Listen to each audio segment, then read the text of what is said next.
आपने हमारे दोनों मौजूद मेहमानों को सुना है। इस वक्त जो इशू है एट हैंड, तारड़ साहब की पूरी जमात, जैसे तारड़ साहब खुद कह रहे हैं जी हमारा कोई हमें फायदा नहीं मिल रहा किसी तरह से भी एस्टैब्लिशमेंट से, और ना ही हम फेवरेट है। जबकि हसन मुर्तज़ा साहब को सबसे बुनियादी नुकता यही है कि भाई अगर कल इमरान खान सिलेक्टेड थे तो आज आप सिलेक्टेड है और माने कि आपको सब कुछ एस्टैब्लिशमेंट की मदद से मिल रहा है।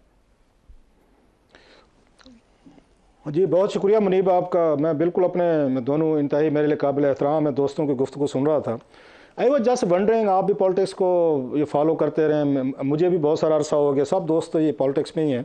मुझे समझ नहीं आ रही हमारे इन पीपल्स पार्टी के या नवाज लीग के इनके दोस्तों की लड़ाई क्या है और किस चीज़ पे ये लड़ने की या कोई बयानिया बनाने की कोशिश कर रहे हैं या ये बताने की कि हम दोनों जो है ना इस वक्त में बड़े शदीद मसाइल हैं, बड़े प्रॉब्लम्स हैं और हम एक दूसरे के उससे एग्री नहीं कर रहे, या नवाज लीग ज़्यादा ज़्यादती कर रहे हैं, उनको प्रोटोकॉल मिल रहा है, हमें नहीं मिल रहा। इसमें दो तीन चीज़ें बड़ी अहम है जो मुझे फील होता है, मेरी राय है। एक तो ये है एक पीपल्स पार्टी को भी इस पर कोई एतराज़ नहीं जो नवाज शरीफ साहब को डील मिल रही है। मेरी अंडरस्टैंडिंग है, मेरे दोस्त उसे डिसएग्री कर सकते हैं।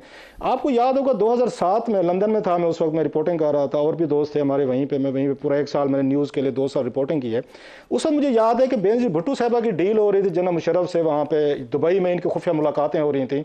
बल्कि उस वक्त तारिक अजीज़ साहब जो हैं वो भी लंदन आए थे, फिर उसका जनरल क्यानी साहब DGI थे, वो भी बेनज़ीर भुट्टो साहब ने बुलाए थे ज़मानतें लेने के लिए, आप आएँ और इस NRO को या डील की जो भी थी आप इसकी वो करें।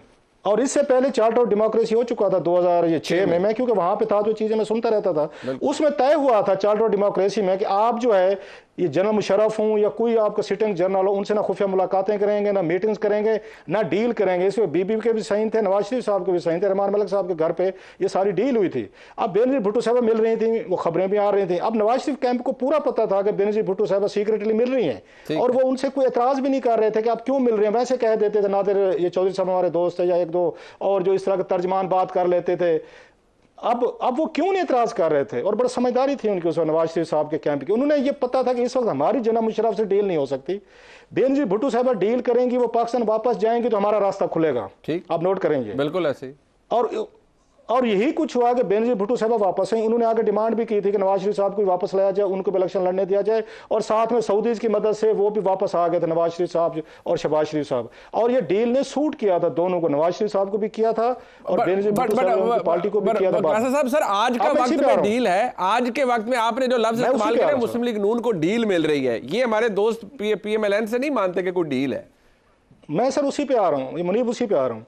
अब यही बात पीपल्स पार्टी को पता है कि पीपल्स पार्टी, मेरे दोस्त बैठे हसन भाई बैठे, no offences to, Peoples Party इस पोजीशन में नहीं है कि पंजाब से इलेक्शन जीते, और जब तक पंजाब से आप इलेक्शन नहीं जीतेंगे आप अपनी हुकूमत नहीं बना सकते, अपना वज़ीर आज़म नहीं बना सकते।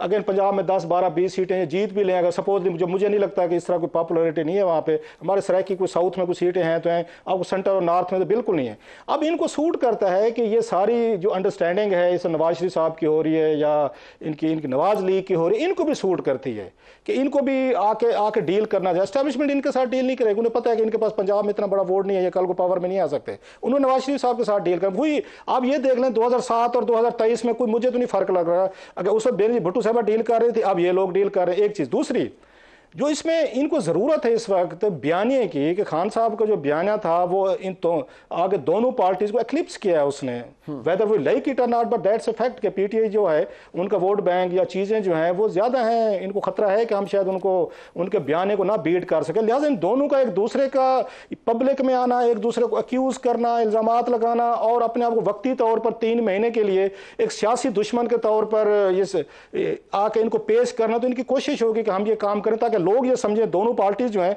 ये एक दूसरे के मुखालिफ हैं, इनका मुकाबला आपस में इनके इमरान खान साहब से। अगर मैं इसको इस तरह आसान कर दूं रऊफ भाई, इनको वक्ती तौर पर ये बयानिया सूट करता है। जो सब मेरे दोस्त एक दूसरे की बातें कर रहे हैं। एक बात सर, वो 16 महीने हुकूमत करके हटे हैं सर। 3 दफा पहले इसमें मैं उस पर भी आता हूं ना, वो तो खुर्शीद शाह साहब उसके बारे में भी क्या कहते हैं, मैं उस पर भी आता हूं।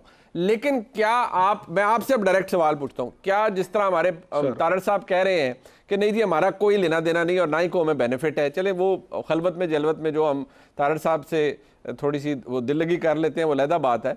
लेकिन मैं हसन भाई से भी बहुत एहतराम के साथ मैं कहूँगा, क्या आपको लगता है कि हसन मुर्तज़ा साहब की जमात यानी पाकिस्तान पीपल्स पार्टी वो भी उस मोहब्बत और उसकी अस्करी उल्फत की तलबगार है जो कि इस वक्त मुयसर है जनाब तारड़ साहब की जमात को?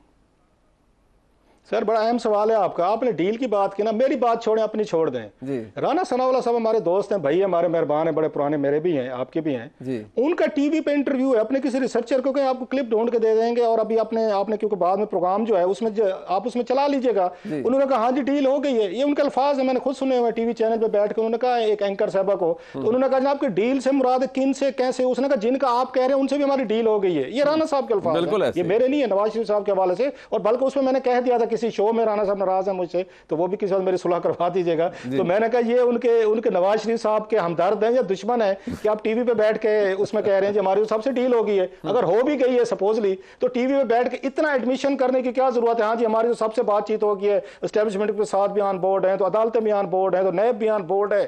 तो ये बात कही है उन्होंने, आप और मैं छोड़ दें, हमारे भाई उनके तारड़ साहब की अपनी राय है, रिस्पेक्टेड। ये मैंने खुद सुना हुआ है उनको, राना साहब को, और वो इंटीरियर मिनिस्टर हैं, ये रहे हैं इस मुल्क के, कोई आम आदमी नहीं है, वेरी पावरफुल ये पॉलिटिशियन है। उन्होंने कहा है हाँ जी हमारी सबसे डील होगी, सबसे बात हो रही, मियां साहब आ रहे हैं। सो उसके पे तो कोई शक नहीं रहना चाहिए, मेरा ख्याल है कि किसी को के अंडरस्टैंडिंग है नजर आती है। लास्टली मैं अपने तारड़ भाई को कहूंगा, उन्होंने कहा ना कि मेरे हल्के के लोग कहते हैं कि वहां पे भी वैन जाती, बिल्कुल जाती होगी, लेकिन उनका जो मोहम्मद बूटा है उस पर केसेस नहीं है। चाहे हमने मान लिया कि अच्छे वो ठीक है गलत है, 1 मिनट की बहस को हम छोड़ देते हैं, वो बूटा साहब के लिए जाती है, मेरे लिए, आपके लिए, किसी के लिए भी जाती है, गाँव में जाती है, तो किसी उसके अक्यूज मुलजिम के लिए नहीं जा रही होती। और जो टॉप पे लोग होते हैं, प्राइम मिनिस्टर हो, बड़े लोग होते हैं, तो उन्हें ज्यादा एक्स्ट्राऑर्डिनरी एफर्ट करनी चाहिए कि लोगों को ये न लगे कि हम कानून से बाला तार हैं या हमें प्रोटोकॉल दिए जा रहे हैं या हमें फैसिलिटीज दी जा रही हैं। अगर उनकी जान को खतरा था, लास्टली सर तो मरी तक तो भी गए हैं ना मियां साहब बाद में, जब इन्होंने आके 24 अक्टूबर को हाजिरी लगवाई है, माशाल्लाह। अगर मरी भी तो गए ना, खुदा ना खासा खतरा था तो मरी तक था, तो आपको यहाँ पे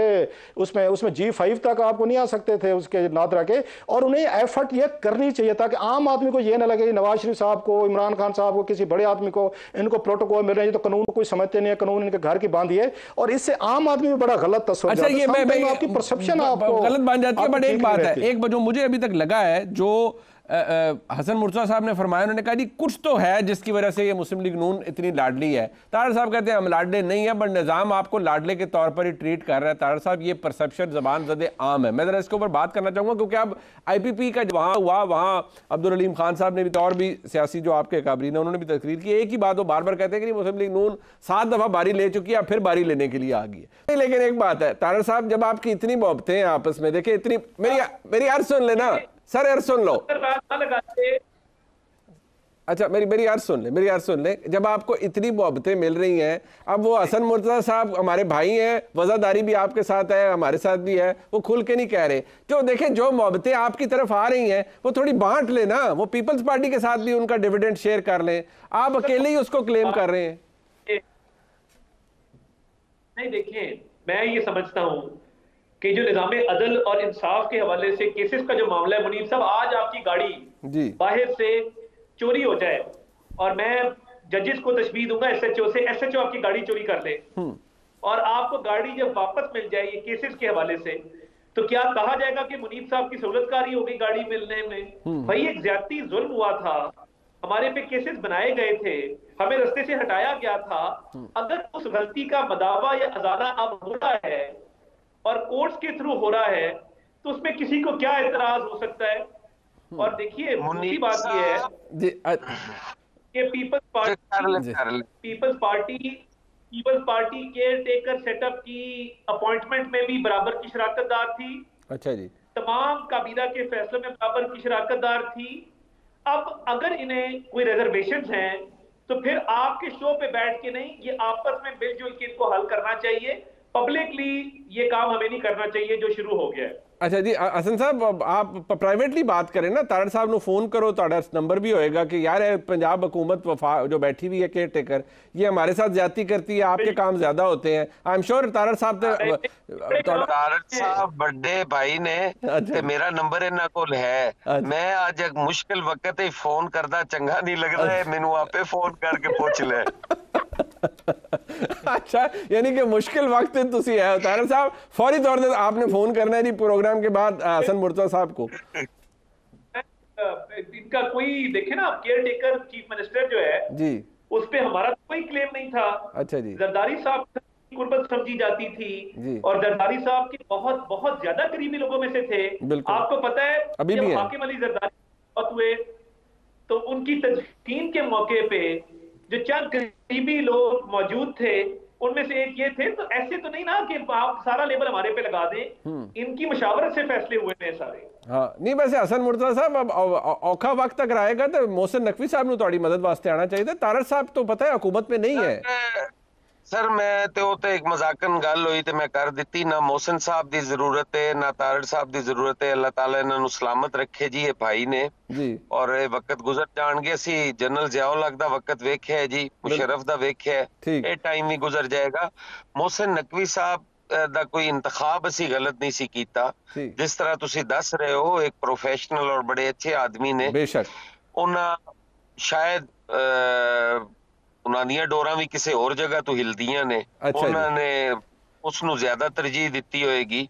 और जो अज साडे नाल सूरत हाल पंजाब दे अंदर है ना जी, वो हकीकत तारड़ साहब नू भी पता है, सानू भी पता है, तुहानू भी पता है। ठीक हो, मैं अपनी डिस्ट्रिक्ट एडमिनिस्ट्रेशन नू जानना ना जी, जो रवैया उन्हां दा मेरे नाल पहले सी, जो रवैया हुण है, वो सारियां चीज़ां किसी कोलों ढकियां छुपियां नहीं। मतलब आपके साथ डिस्क्रिमिनेटरी सलूक किया जा रहा है। मतलब फील हो जाता है ना जी, हम रोज के ये काम करने वाले लोग हैं, हमें नहीं पता होता कि ऑफिसर का रवैया कैसा है, किस तरह बिहेव कर रहा है। तो ये सारी चीजें चलती हैं जी।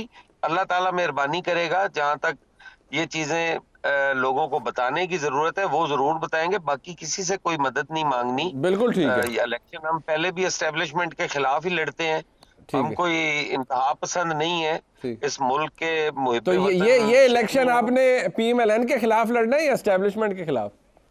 ये इलेक्शन अभी तक मुझे लगता है ये सारों के खिलाफ ही लड़ना पड़ना है जी। अच्छा, बिल्कुल ठीक है।